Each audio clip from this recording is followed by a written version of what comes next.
Broadcasting live from the Business RadioX studios in Phoenix, Arizona, it's time for Phoenix Business Radio, spotlighting the city's best businesses and the people who lead them. Welcome to AZ BRANDCAST, where we talk to all sorts of awesome people about the power of brand and how to build great brands in our remarkable state of Arizona. We're the hosts, Mike Jones. And me, Chris Stadler.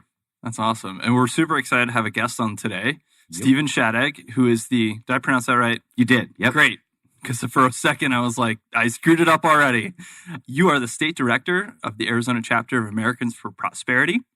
You're also, very cool, third generation Arizonan, a native. Rare. And you have a passion for politics and especially Arizona politics. Yep. Which, knowing your history a little bit, makes perfect sense. I would hope so. I would hope so too. And you have substantial experience working on and managing both U.S. House and Senate campaigns in the political sphere. In 2016, you served as Senator John McCain's deputy campaign manager before moving to Attorney General Mark Brnovich's office as the director of outreach.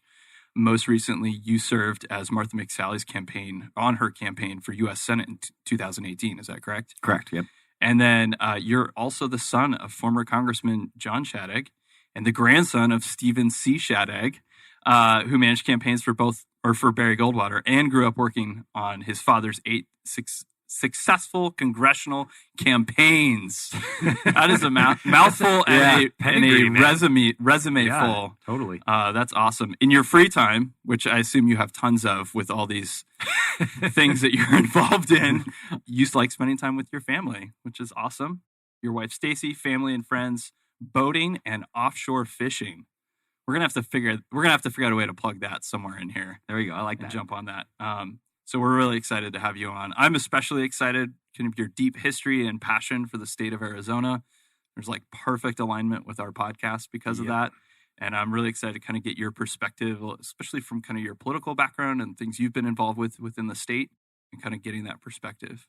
So we're going to jump into that in a second. But first, Chris. Yes. So we have an amazing sponsor, everybody, in case you haven't heard us talk about them before.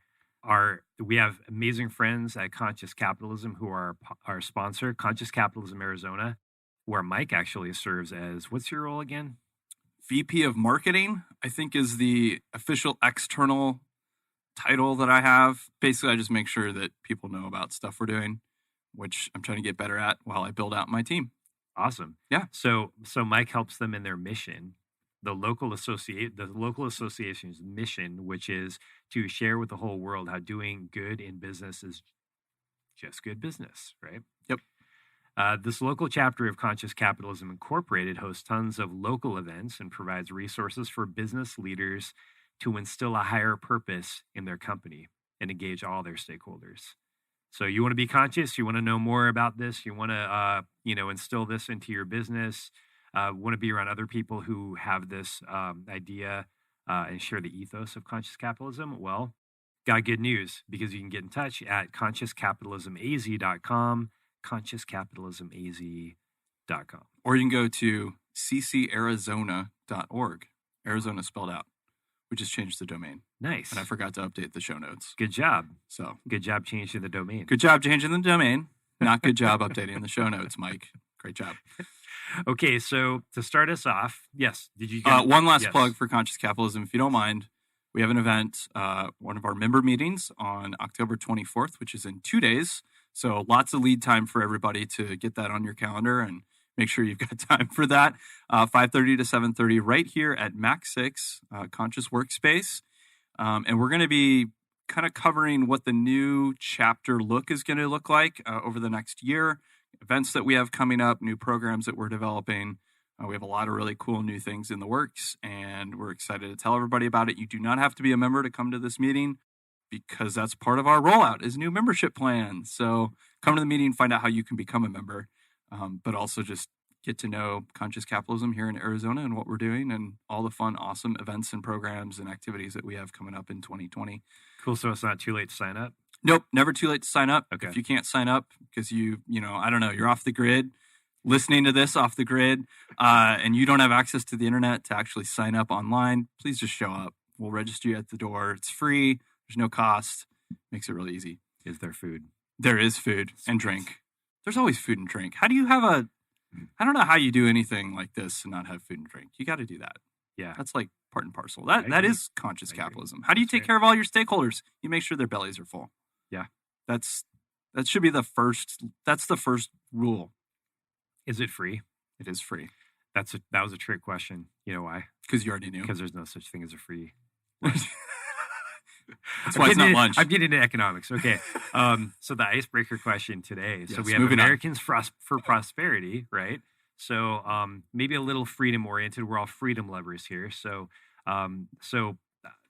what is the law that frustrates you the most? Well, I guess I'd have to say that unfortunately it is not quite yet a law. Oh, However, it's in already frustrating you. 2021, yes, it's already frustrating me. It's been frustrating me for a while. But in 2021, the texting and driving law, yeah. which prior to the governor and his hard work on this bill, I actually was an adamant proponent of it. Really felt as though at some time that maybe the state would go in that direction. My only challenge to that was, if we're going to make a law saying that you can't text and drive, shouldn't we make a law that says you can't put on makeup and you can't eat food and so on and so forth? And, Mike or Chris can't be changing shirts while they're driving down the highway at 60 miles an hour. But at the end of the day, I mean, it comes down to a public safety issue. Yep. And I can understand how, we need to make sure that the citizens of Arizona are kept safe and that our families on the road, we don't have to worry about them. So, Yep. That's a Yeah, and my guess is there's a significantly fewer number of people changing shirts on the freeway than there are people whipping out phones. So I guess there's like a economy of scale, maybe. yeah, that might I be the don't case. know. I'm devil's advocating here, so I don't know. That's what I do. I like to multitask when I drive, so. I know. This one's gonna really hurt. Yeah. Yeah, I don't. Well, what's yours, Mike? I don't have mine, even though I wrote the question. So mine is more, it's less of the law itself and more of the interpretation. So now that we have a new partner who brought his business in and does video and photography, we now have a new tax license that we had to file for because the state about 4 years ago reinterpreted the tax code to include video and photography as a sales tax, like a taxable sales item or product. So it's not a service. It's not a service. So it doesn't fall in that exception. And as a service-based business, we've never had to deal with sales tax because all of our things fall outside of typical sales tax regulation. So that's a new thing that we've had to deal with. The license was like, okay, it's fairly easy. Yeah, charging the sales tax is kind of a pain. There's software to handle that. The big issue is that the city of Tempe last year did not follow the state's interpretation. And so we were only owing, we weren't, but Sam was with his previous business, only had to collect sales tax to the state. They have just in the process of getting this license. We contacted the city just to make sure we're all our I's are dotted, T's are crossed. And they're like, oh yeah, so we're kind of reinterpreting that too now. And we should know in a couple weeks. We're going to follow probably the state's guidelines on that. I'm like, oh, okay. So fun. So fun. Get excited about that 8.1%. Yeah, it'll be fun. So I thought of mine when you guys were talking. So I was getting my hair cut, and the lady was talking. She brought it up, man. She brought it up about about licensing, And so I was like, so what would happen if because she was like, well, we don't want people getting sick when they get their hair cut, because people not disinfecting the whatever, right? Because so you have to have that licensing. It's like, what would happen if a hair place didn't have good practices and people started getting sick at that hair place? She's like, yeah, people wouldn't go. I'm like, so why do you need regulation? And she's like, I'm not going to go back to her just because I'm scared now. Anyway, so it's like, it's that, it's that regulation over things that really don't need to be regulated, or where the benefit of regulation is just so small that in my mind, would just, especially with just all the ability social media gives us to share bad experiences, good experiences, ratings, and things like that. It just seems like the information is there already, and I'm not sure that we need the government making these rigid rules that can't flex and change to our needs. And that's one of the that's probably the law that, it's the occupational licensing overreach in my eyes. You say that now, but when you get rabies from your when I get rabies, I will totally flip and I will change my tune and I will admit it. It's gonna be rabies too. It's gonna be I tried rabies. to grab like the most random shingles. That's okay. Unfortunately, I think Different you have podcast. to The go. consumption. I think you've got to go back in your haircut there, because there's a follow-up question you have to ask her. Okay. So I don't know where she's from, but if she was to move to, say, Oregon, and she already has that license, re-licensed, she'd have to relicense. Yeah. but not the inverse. Exactly. Not here. They just passed. Was that a law or is that a?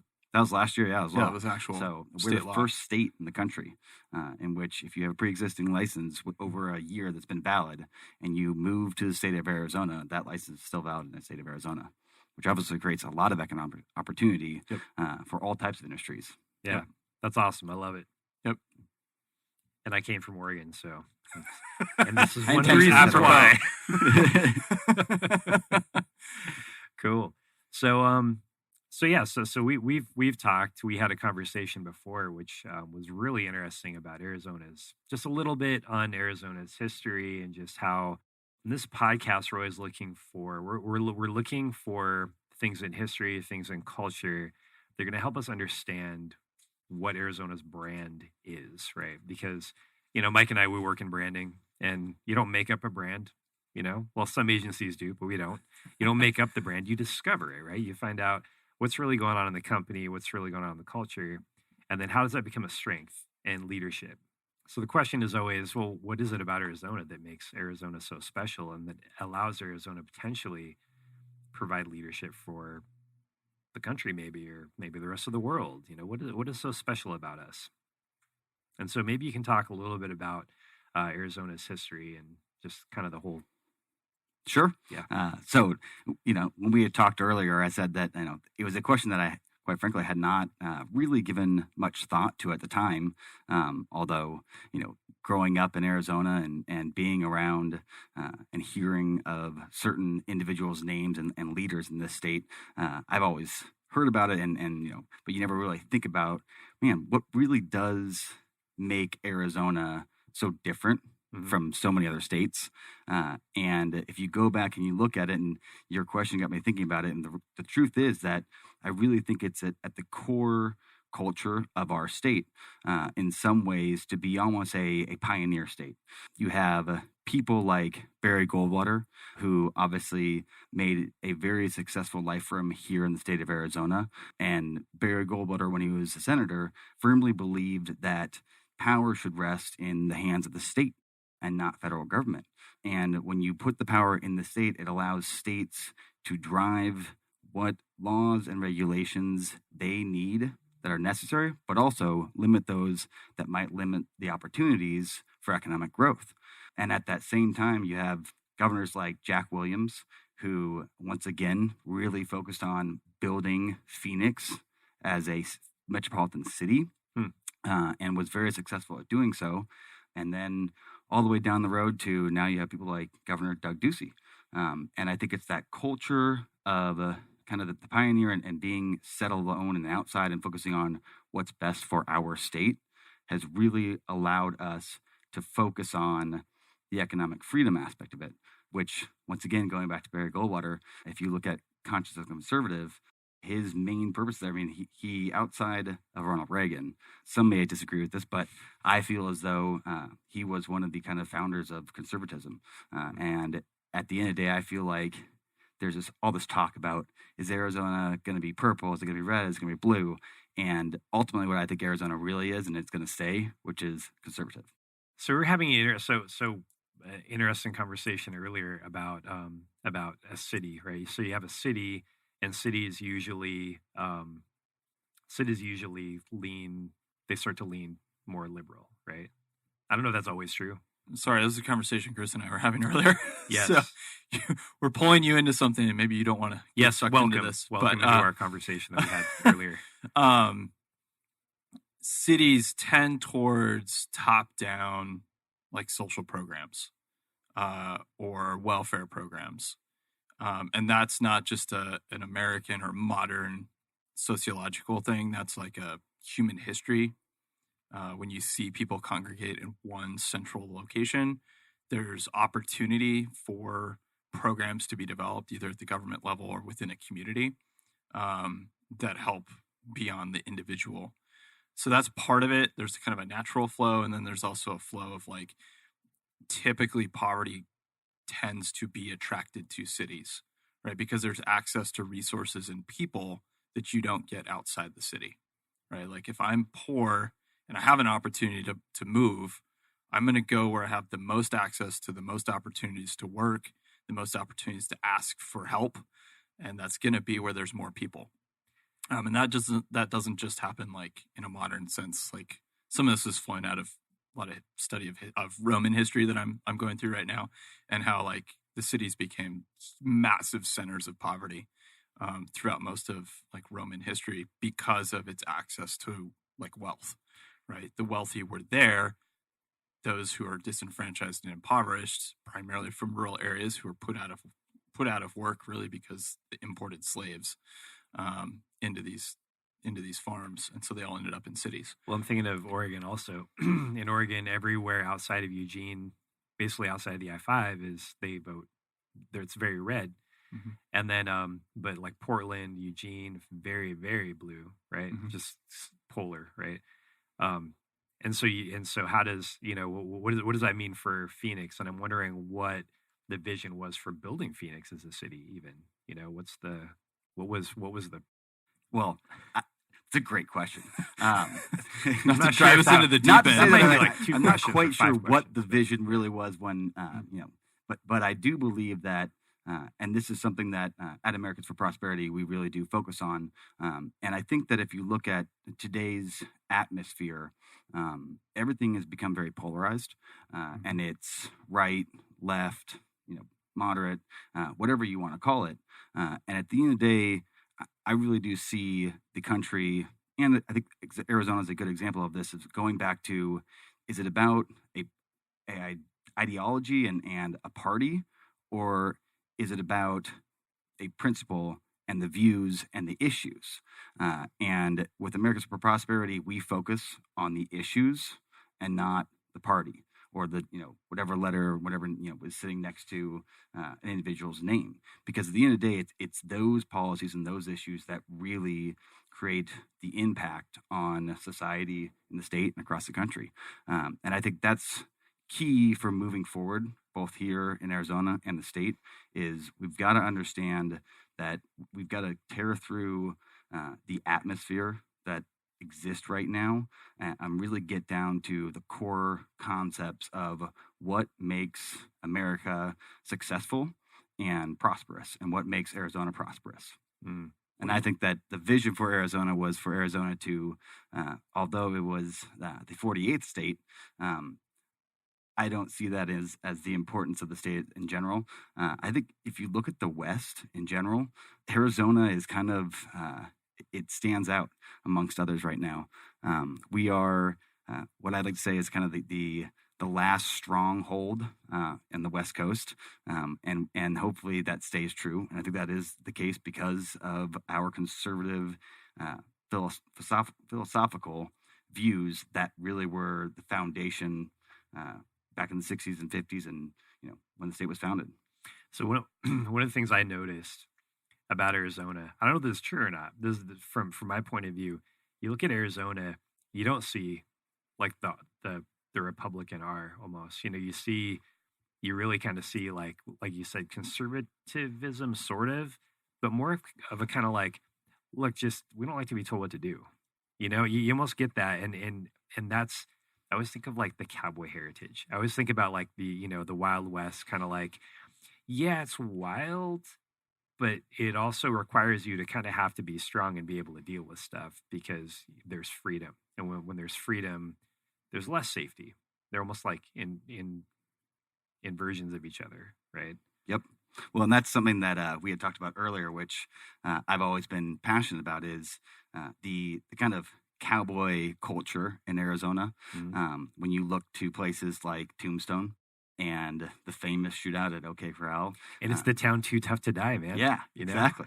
Yep. And then you can, Tombstone has become a little more tourist focused, but you could still go up to places like Prescott, Arizona, walk into the palace and see the safe where Wyatt Earp and his gang essentially would stow their take. And to me, like, how many places can you go to and really feel that culture and that atmosphere? And fortunately for us in Arizona, something that I'm proud of from a traditional perspective is that you have places like, Lamagarki, who was a famous cowboy artist. And you have other individuals like Marshall Trimble, who is a famous historian here in Arizona, who keeps those stories alive for future generations. And what I think is important is that in order to keep Arizona and its culture alive, it's important that whether you were from here originally or if you've moved here, that you understand the rich tradition that exists here in the state and carry that tradition on and let future generations know what they're a part of, because I really do believe it's important for people to feel as though they are a part of something here in Arizona, something special, because Arizona to me is a special place. It's one of a kind, and that needs to be passed down to future generations, and I'll certainly be doing it with my children. Yeah, we were talking about that earlier. I think we're both like trying to work, but also distracted by the fact that this is such an interesting topic. And I think one of the things I said was, I'm just like, I know Arizona's special, and I just want that to come forward. And but I can't be I can't be the one who defines what that is, which is why we have the brandcast. But there's definitely something really exciting about Arizona, and I think the closest thing I can track it back to is just that spirit of, that pioneer spirit and figuring out, like, how do we carry those things forward? So I don't know, maybe you could help us understand that a little bit. So you talked about the legacy, you talked about that history, right? That tradition. How would we want to see those things carried forward in whether that's politics or culture or whatever? So I think it starts in the home with family, and it carries over to our schools, all the way down to I haven't gone into a kindergarten class probably in the last year or 2 years, maybe longer than that. But in school, I'd love to know, how much do we talk about our state seal and the 5 C's? Because that right there is the foundation of something that most people, when you live in Phoenix, Arizona, or Maricopa County, you tend to forget. You got the copper, cattle, citrus, climate. I mean, I would imagine for a third grader, they're probably saying, none of this stuff is around my house. Like, it's all buildings and apartments and Safeway and you name it. And helping them understand and tying that to the importance of Arizona, and then, quite frankly, taking them on field trips. Yep. It doesn't take much to go out. Those things are still there. Yep. And they're not that hard. Like, it's not like they've completely disappeared. Nope. I think you have to work a little harder, maybe. You're not going to drive through an orange grove, probably, in your daily commute, but you're going to drive through neighborhoods that were, and a lot of them still have those trees right in their front or backyard. I mean, like, Freeport McMoRan is still like one of the kind of signature buildings in downtown Phoenix. If you do a Google Maps flyover of the state, you can pull out the mines really quickly. You can. I'm guessing you've both been to California. You've driven to California, which means you've probably driven through Yuma. Yep. So, fun fact, we'll quiz you guys here. Agriculturally, in Yuma alone, what do you think the annual revenue is for the state that's brought in through Yuma? Percentage of annual agricultural revenue that comes from Yuma? Or just a number? Through Yuma. Yeah, in the county of Yuma, how much do you think the county of Yuma produces in agriculture with a dollar number? I don't know if I'd have a reference, Stephen. I would assume it's a very high percentage. Is it 20% of the? Oh, I'd go 80, 90. Let's give you the number: $3.3 billion a year. That's a lot of cash. Just in Yuma. So you talk about the importance of agriculture in Arizona. Yep. It's very important. Yep. Yeah, you just have to work a little harder. Yeah. Than you used to. Yep. You can't drive through. I remember driving. I mean, this isn't even that long ago, like in comparatively relative terms, but like even just driving through like Chandler, 20 years ago, you could have seen like tons of farming. Most of that's been developed now, but in Queen Creek, it's just there's all kinds of you're right there. My parents have been gone for a couple of years. They came back and just like, what has gone on here? The other thing too, though, is as we're talking about education, they need to build theory, right? Kids need to almost like research and write and internalize, some of these ideas, right? I'm wondering how much the school choice environment here in Arizona contributes to that, as opposed to maybe more of a public education heavy state that might be a little more prone to teaching civics and some of those courses from a big government perspective. Sure. I mean, I think that's a great question. I mean, the question is, what's the purpose of education? And should we be focused on our children receiving an education that is based off a set of metrics and standards?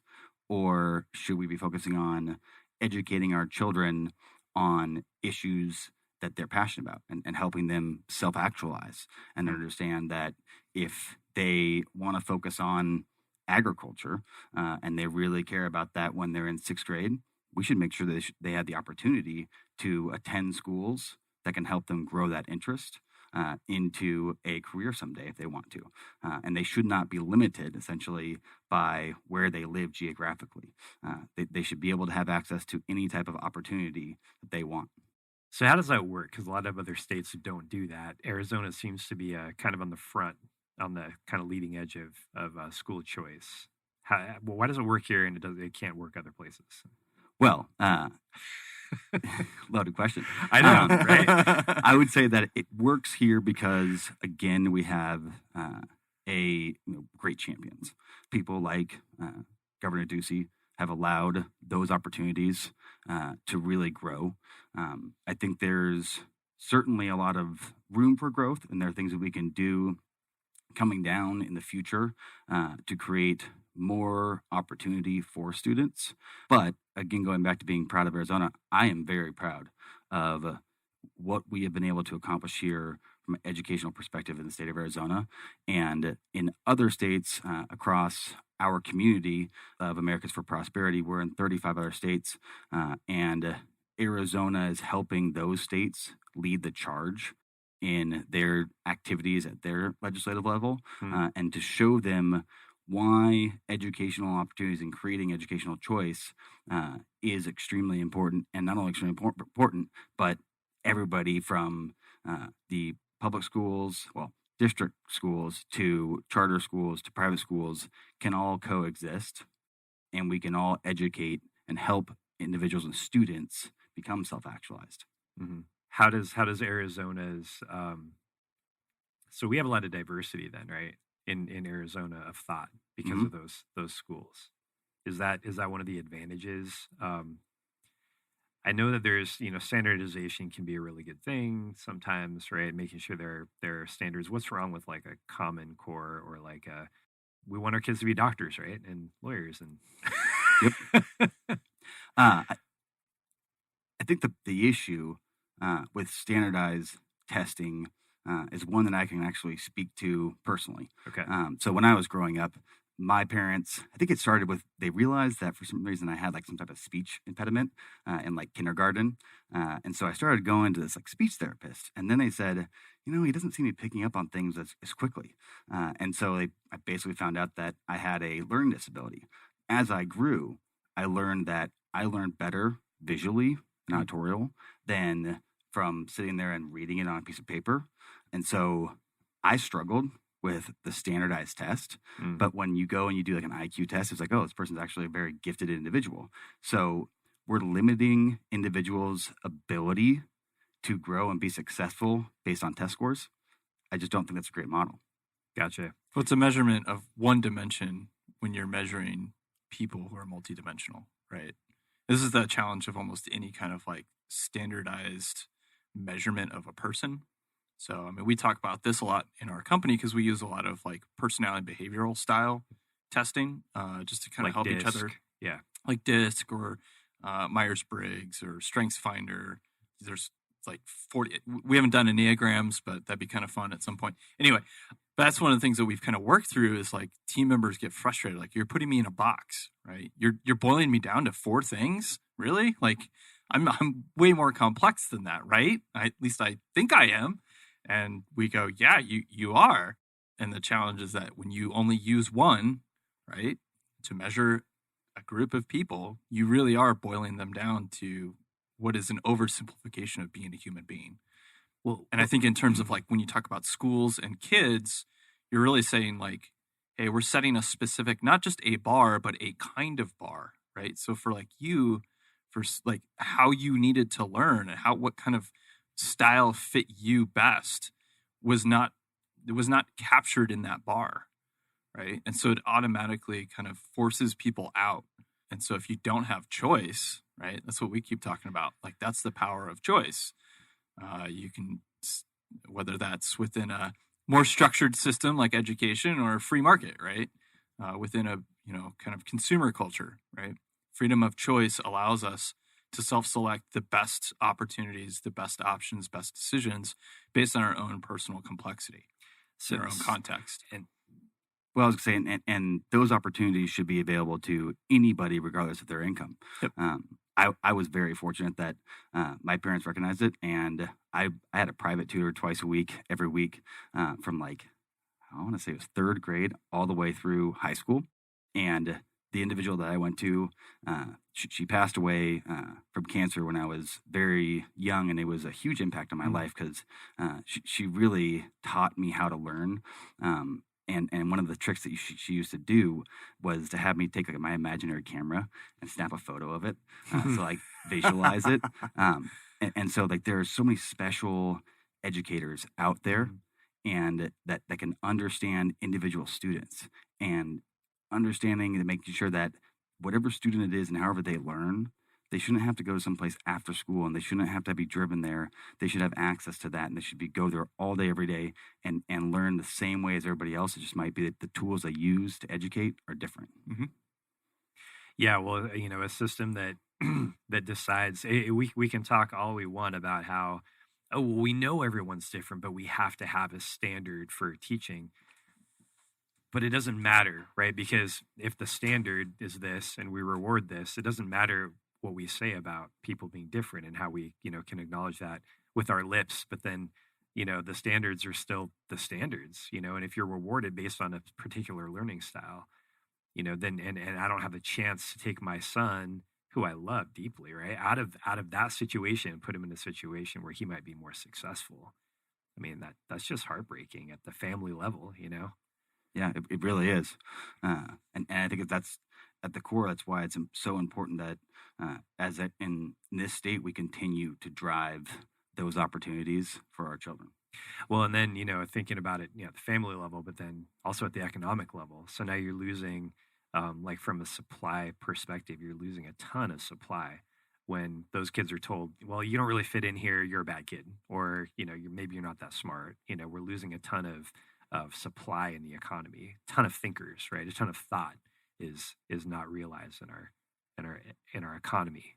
Luckily, I would say that that's what makes our country so great, is that if you look at people, like the most successful people, people like the owner of the Virgin Mobile, Steve Jobs, all had learning disabilities, interestingly enough. And what they'll tell you is that they became so accustomed to failing and being told what they couldn't do that it didn't scare them anymore. Oh, nice. And I feel like only in America can you have the mentality of, keep telling me that I am not good and that I'm going to continue to fail, and I will keep pushing forward through hard work, and will be successful. And that's what really makes this country stand out. Who's the guy who says A students work for C students? Have you guys heard that? That was who's the guy? The Rich Dad Poor Dad. It's the Rich Dad Poor Dad guy. Guy Kawasaki. He lives here. Yeah, not Guy Kawasaki. Kiyosaki. Robert Kiyosaki. It's not Robert. It's Yeah, Robert. Robert. For some reason, I wanted to say Dave Ramsey. Yeah, if you're listening, Robert, sorry I'm messing up your name. But please, we'd love to have you on the show. We'll find it here. We'll correct our mistakes in show. But what you just said, I mean, maybe in a society where it's a little more rigid, where you have a clear path from school to college to your profession, maybe that's not as true. But in America, maybe it is more true. Maybe that's why, because we have the freedom. Look, I'm not a detail person. I'm not going to be the A student, maybe, right? But I can lead a business because I can be like organize people.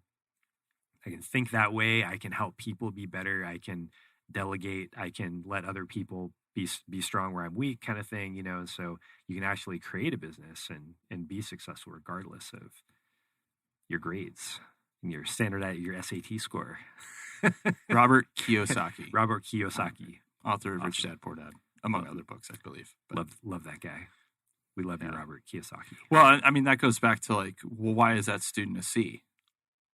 Right? Is it because they're just a poor student, or is it because they're in an environment and held to a standard that doesn't fit their learning style? Mm-hmm. Right?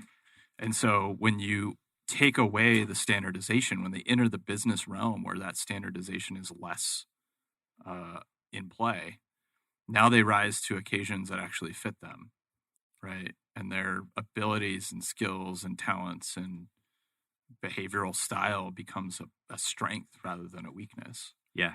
Well, at the University of Oregon, it was like I couldn't let students cheat, but at the same time, I was kind of like, but if you're working together on something, that's kind of like entrepreneurship, isn't it? I mean, I want you as my professor. Yeah. I'm going to go back to school. That's and terrible. be my professor. Yeah. But that also straight A's. Yeah. That also potentially takes us to another question we have on the list here, which is, so maybe some of those students are maybe a little bit renegades, right? All right, so that leads us to the question: what kind of character traits does an individual develop in a freer society? Maybe. What do you guys think? Are there special character traits that kind of start get developed, tested maybe in a freer society where there are fewer laws, fewer things to protect you from yourself? I would have to say that the spirit of entrepreneurism has got to be there as part of that. I mean, when you're not limited by government telling you what you can and can't do, you're able to be a social entrepreneur, and you're able to create ideas on your own. And whether you go out and actually apply those, and whether you succeed or fail, the ability to do that, I think, creates a culture of hard work, really. Do you guys see that in Arizona a little bit? I mean, do you start to see that when you look at the entrepreneurship going on here? Do you start to see a little bit of that kind of, what you just said? Definitely. I think, Arizona, just like other places, Oregon, but in Arizona, except, where you go back to, people came here because of our soil. And if they were limited by government, they would have to stay back in the East Coast. But they moved freely to our state. And I can't even imagine. Sometimes I think back to it, thinking of what was it like to live in Phoenix, Arizona, when there was no air conditioning, and you have to go out every day of my life, I think. Or at least all summer. Right? I mean, talk about entrepreneurs. I mean, if that happened to me and I was here in August, I'd be like, I'm out. We're going to California. Yeah. Like, let's just keep going until we find something better. And I think there's a resilience that's like that. I think spirit of entrepreneurism is totally right, and I think within that there's some like sub bullets. One of them I've seen is like the spirit of resilience, right? And I think some of that you can go all the way back, right? 1860s, and guys are setting up farms in the valley and just hacking away at the dirt and trying to figure out how to make this work in 100 plus degrees all summer. I mean, that just blows my mind. Yeah. Like that, what you just said, I was just like, why would anyone have the willingness to like stick that out? And there's really only one answer: is they're just resilient people. Yep. Right? Maybe a little stubborn, little crazy, but a little crazy, a little stubborn. And if you know the stories about how Phoenix started, you're like, oh yeah, they were a little crazy.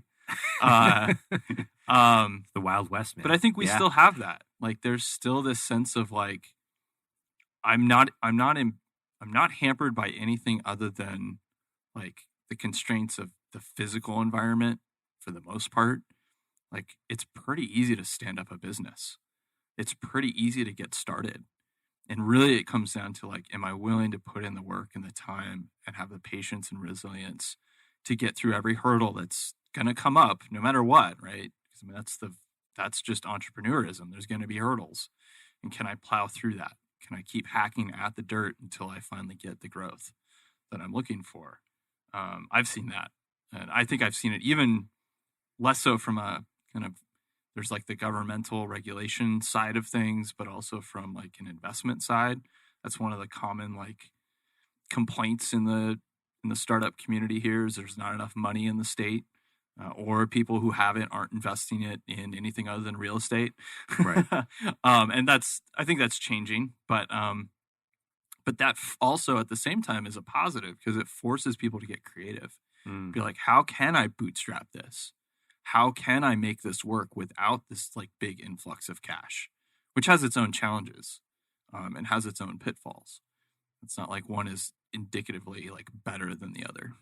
So now we're starting to see a connection, right, between that the character traits and maybe hope. I don't know what all goes into that entrepreneurial attitude, and then that kind of Wild West kind of like, hey, don't tell me what to do kind of thing, and then actual economic success maybe. I don't know. Am I imagining this connection or no? I mean, it's clearly here. I mean, every day you notice that people are coming from California, from Texas, from places like New York, and the question I'd have to you guys, I mean, you get on the show and talk with business leaders every day and entrepreneurs every day.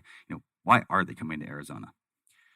I mean, one of the common answers, which I hate, and I don't think this is the real answer, but there's it's a superficial answer. Yeah, and you know what I'm going to say, Mike, Yep. already, right? It's Yep. just it's less expensive here. Yep. That's part of it. So I think but I mean, we've talked about this a lot on the show because we keep getting that answer, or we get it out in the community, and we're like, I'm not satisfied that that's it. Part of it is I think that is an outflow of some of these other things that we're talking about. Yes. Like, why is it cheaper here? Right? Yes, some of that is demand, supply and demand, right? Like, we don't have beachfront property. So we are intrinsically going to be a little bit cheaper than somewhere like California, where the majority of people historically have wanted to be because it's beachfront. I'm using air quotes, by the way. And they don't let you build on the Grand Canyon. 90% of them so. don't own beachfront property. Yeah. They're still, hour, 90 minutes from the beach, which is not beachfront. Also, it's just as hot. So let's just make that really clear right now. You guys are living in basically a desert. And yeah, you're 90 minutes from the beach, but we're only 5 hours from the beach. We might be a little hotter, Mike. Yeah, some days. I think like Anaheim, we're a little hotter. Death Valley. Death Valley is hotter than here. Death Valley is hotter. But I mean, places like California, they don't even have air conditioning in most places. No, I mean, it's insane. The cost to run air conditioning in Arizona, like if you say just because it's cheaper.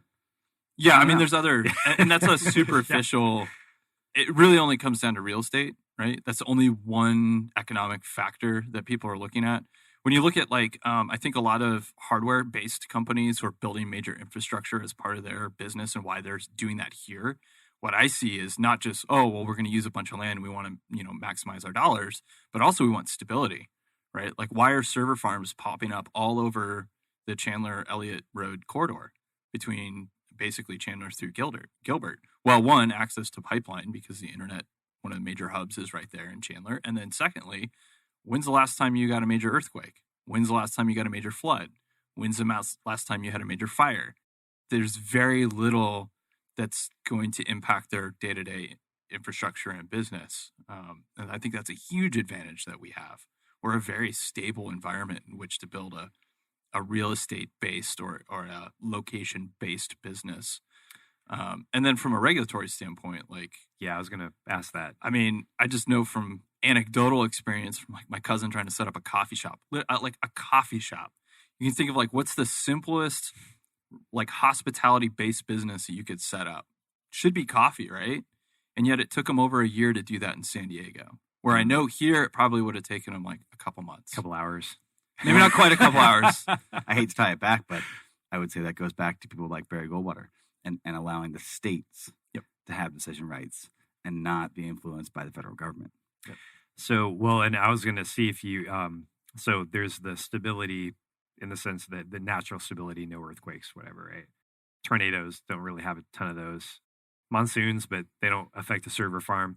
There It seems might to be clog a up lot of your air focus filters. recently, though, on earthquakes. I don't know if you guys have caught that, but Yep. like the last week or two, I've noticed like people keep talking about, oh, we have earthquakes all the time in Arizona, but But they're very minor. Yeah. We're not on a major fault line. no. Well, now that you mention Or it, we 10 major fault lines. we don't have beachfront in Arizona yet. So growing up, my Rubber father check. would say, and my grandfather actually say that beachfront property in Arizona is one of two things: either you're on a golf course or you're on mountain preserve. Mhm.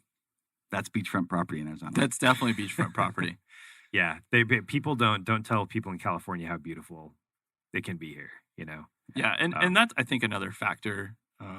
Just We some love you, California. We're Dude. just kidding. different communities. We love people in California. We love the people of California. Yes. and I love vacationing. I'll go vacationing. People I know who are in the business of attracting businesses to Arizona. One of their big selling points is just like the state of living here, right? Like, so if you're totally looking from like a talent attraction standpoint, obviously we have great schools that are pumping out great talent in different categories. And we've had people on the show said, hey, there's different areas where that could grow. And I think that's true. We're not there yet. But at the same time, it's like when you think about like from a cost of living standpoint to access to great outdoor amenities and outdoor activities to just beautiful landscapes, like this is a place that I think a lot of people don't realize that until they get here, like, oh, wow, I enjoy Arizona. I Yes, enjoy yeah. being here. Coming from Oregon, it's supposed to be a beautiful state, and it is. But man, quality of life is amazing here. The heat of the summer notwithstanding, right? I mean, it's amazing. Yeah. Well, I mean, how many other states can you water ski and snow ski in the same day? Not very, too many. very few that I could think of. Not Yeah. too many. You could in Oregon, but I don't know if you'd want to water ski during snowboarding season. Yeah. So, yeah. You might need like a dry suit or something. Yeah. No, yeah, totally. Might Dry hurt suit. a little more when you fall. I Yeah. mean, we laughed, but yes, that's exactly what you do. You Yep. need a dry Yep. suit. Yeah. But I was going to make the tie-in too. So the stability, the physical stability, the no earthquakes or whatever, few earthquakes or light earthquakes. But what I know, one of the things that makes investment in the United States so desirable is the stability and rule of law. Hmm. And so I'm wondering, is there a lot of stability with regard to legislation here in Arizona, where the laws don't fluctuate as much, or is there still a lot of fluctuation here in Arizona as well? Ooh.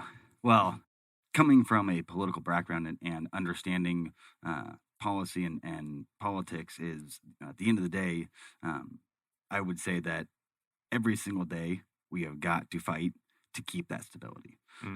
Because yes, there is a lot of stability here in the state of Arizona. However, that stability would not be there unless it was for the people, the champions that we have here that fight every day to make sure that we keep that. And that really goes across the entire country.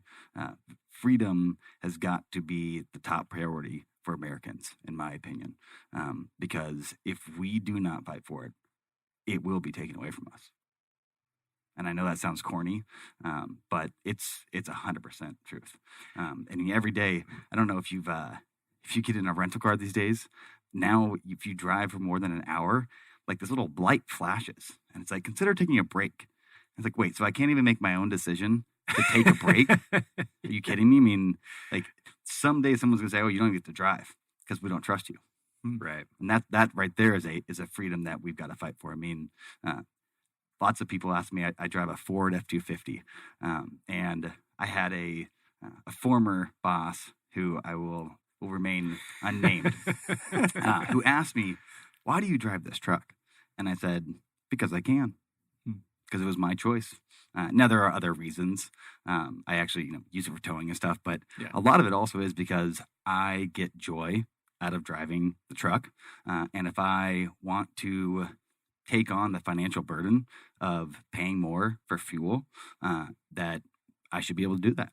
Now, we still need to focus on keeping those vehicles to a level where we're polluting the atmosphere less. However, that does not mean we should take away that right to do that. Yeah. Yep. That really goes back to, you've just got to fight it for it. And I think here in Arizona, that stability exists because the culture that we've created at the state legislature and across the state, which is that we fight regulation in every way, and that it's easy to put something on the books. It's hard to take it off. Yep. So does that go into? What are the dangers that are coming that you foresee? What are the threats to that you see? Maybe some examples coming down the pike. Oh man, there's. You're like, let me count the examples. Yeah, there are so many that it's really hard to pinpoint just a few. Let me ask it in a different way. What do people need to be looking for? What do we need to understand about legislation coming our way, or about lawmakers who are prone to certain legislation? What do we need to know if there's like one thing that we should be thinking about as voters, as citizens? I would encourage every citizen of Arizona to look at, before they check a box for an individual, look at the individual's record and really get down to what does that person stand for. And once you ask yourself that question, I would hope that those individuals, when they're looking at what does an individual stand for, the real question comes down to, is this individual going to give me more opportunity, more freedom, or are they going to hand me that opportunity? Is it a right that I've earned, that I have? I should get X because I live and breathe, and so I should have access to everything that everybody else does, or is it something that I want to be able to choose where I go and what I do and how I do it? And I think it's important for people to understand that at the end of the day, you can teach a lot of things with knowledge, but truthfully, at the core of every individual, integrity is really the only thing that you can hold on to that is pure and simple as yourself. And I would examine the integrity of the individuals that you want to represent. So, but let's say I have student loans, and there's someone on there who promises that I won't have student loans if they're elected. What's wrong with just I don't know, just throwing them a bone? I don't help them out a little bit so they can help me out. Well, I think that goes back to, as humans, we all have there are consequences to our actions, right? And one of the consequences of going to college is the financial cost that it takes. How dare you? I know. How right? dare you put that burden on me? We should really go back to it as close as free as possible. If you went back to the Board of Regents and looked at that and examined that further language. But the reality is that those are choices that we have to make. Yes, everybody deserves access to education that's affordable. However, it's a choice you have to make. And it's a choice that, if you look at kind of the way that colleges are now set up, they now have academic probation.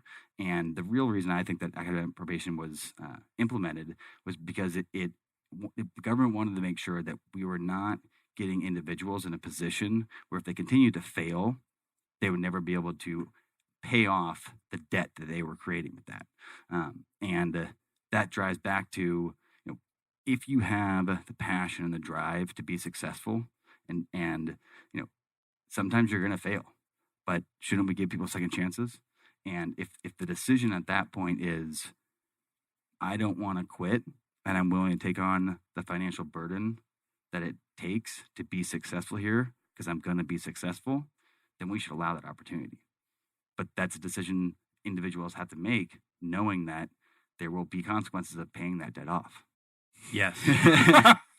No, you swung me. We also need I was skeptical, and but you swung me. No, I was, of course, I have some exposure to the university, and one of the things that you see is just a lot of the, why are the prices so high? It's great that we get to build all this stuff in these new schools and everything, but why are the prices so high? And then you start to realize that so much of that is complicated by the student loans and the expectation that, education, the 4-year degree is for everyone. And so that further complicates it, because then, you're thinking It does complicate it. Yeah. Yeah. Especially when you look at, 15 years ago, you could go out and get a private loan for school. Now it's all federally funded. And so, I think that obviously creates a lot more opportunity. However, I think there's less hesitancy for an individual, private organization, private finance company will say, look, it doesn't really look like this is a great decision for you, versus, in my opinion, government tends to say, here's a blank check, go give it a whirl, see what happens. I saw that there was a go ahead. PhD in outdoor studies. It was just hanging out outside and climbing rocks and stuff. And I was just like, PhD? Like, PhD. that's awesome. Man, I got to go back to college. I really do. Fill out my NAFTA application. NAFTA? No, that's a different thing. Anyway. $100,000. FAFSA. $100,000 in Fill out my debt to go FAFSA. rock climbing the rest of your life. Pretty sure the rock gym doesn't pay enough. I mean that's part of it too. It's like, there's a whole nother podcast episode. Well, to and be the had in utility that kind you of- lose, going back to yeah. the supply side, it's like, all right, you lose this. Now you're getting a PhD in outdoor studies. But if you got one in Which is- engineering, you would actually contribute so much more. To but they're given society. equal weight in terms of what does it cost you to go get that PhD? Well, it's roughly the same cost as getting a PhD in engineering, but the financial windfall from those two PhDs is drastically different. Right. Like, our society doesn't value the PhD in rock climbing. Like, what does that benefit? And there's just less benefit to society and to businesses. But you'll get student loans and fellowships for both. Yep, Yeah. exactly. Yep. And, probably instructors are paid similarly, and programs are given equal relevance within the school. And there's all sorts of fun politics stuff. We'll have to have Jeff back on. We'll have to Yes. anonymize him, though. I don't know how we do that. We'll have to do the voice so he doesn't get in trouble. But Yeah, disguise the my voice. business partner, one of my business partners is a lecturer at ASU. He's got a PhD in philosophy. So he's got all sorts of fun. Just a silhouette Fun experience. And his like disguised voice, Yeah. the creepy disguised voice. Yeah. He'd love that. Yeah. Except we'll still put his name on the episode. You got to get the gentleman that or female that has the PhD in rock climbing on here. Yeah. Let's do that. I need to find How do one you of make those. that decision? One of Well, those- you haven't met this person yet. You're out there. The program exists. There's still a question mark Yes. whether or not they've graduated. Yeah, anyone. right. And how many students are actually enrolled? Yeah. Yes. So, how much time do we have left? Like 0 minutes. Okay. So you're gonna have to let us know. Put us in touch with the Cowboy poetry guy, because I want to have Cool. Cowboy poetry, Cowboy historian, and then we need to get some Native American historians on as well. So, do you want to do the? Sure, I can do the Okay. wrap up. We didn't get to touch on it much, and I want to give you a chance. I know we have like 0 time, but we're going to carve out a little bit more time. We can. Is there anything about Americans for Prosperity that you want to mention before we close out? Anything in particular you want to plug, or how people can find out more? Sure. I would say that if you want to learn more about Americans for Prosperity, if you care about the direction of our country and the direction of our state, and if I've said something on this show that you quite frankly just want to debate, you can find us on Americans for Prosperity Arizona on Facebook, and I think the hashtag on Twitter is like at Arizona AFP possibly. I should know this better. But It's okay. just Just go to the search website. Arizona Americans for Prosperity on Twitter and Facebook, and you'll find us. And AZ Prosperity, also AFP. there we go. There we go. I even put them on there too, and I can't even remember. But yeah, come by. And if you're passionate about the opportunities and the direction of your life, and you're happy with where it's going, I'll tell you right now, come talk to us, come see us, because you got to fight for it. And that's what we do every single day. And it's a great feeling. It can be frustrating at times, but it's what makes our country great. So, That's awesome. and I want to thank you guys for having me on. It's been, a bunch of fun. So Awesome. It's been fun for us too, at least for me. I won't speak for Chris. He seems like he's sulking over there. Yeah, no, it's been a long time coming. We've been trying to get Stephen on for a while, and it's been worth it. It's worth the effort. So appreciate it, Stephen. Totally worth it. thanks. Yep. So I just want to thank everybody for listening and catching another episode of AZ Brandcast. I am Mike Jones and my co-host, Chris Stadler. and we are from Resound, branding agency here in Arizona, and we love Arizona, and that's why we do this podcast, where we get to talk to amazing business and community and government leaders about our great state and what makes this place a special place to live and work and grow a business and grow a family and do everything that we get to do. So thank you, Stephen, for coming on. We really appreciate it. If you want to find out more about AZ Brandcast, if you've been enjoying this episode and want to find out all the other great episodes that we have with some awesome guests, check out azbrandcast.com. You can also find us on iTunes, Stitcher, Spotify, Google Play, all the normal places where you might be listening to podcasts. And we appreciate when you sign up, subscribe, and if you can, give us 5 stars wherever you like to review podcasts. If you give us less than that, we don't want to hear about it. But we'll take 5. Keep your stars to yourself. Keep your 4 stars to yourself. Yeah. We want 5. And if you really want to keep in touch, sign up for our newsletter at azbrandcast.com. You'll get access to every episode as soon as it is published, and you can keep up to date with Chris and I and all the crazy antics that we're up to, shenanigans. And we are working on better distributing that newsletter and putting more information in it starting in January. Chris and I were just working on that today. So. Yes, we were, and we also want to thank our Karen, our engineer, and the Phoenix Business RadioX. Karen, you're awesome. We love you. Yeah, thank you for producing our shows every month. Heart, hand sign. And we want to give a shout out to Conscious Capitalism Arizona, our very gracious sponsor, and Max 6 Conscious Workspace, where this studio is hosted and who provides the great space and environment that we get to work out of every day. Oh, yeah. Thanks, everybody.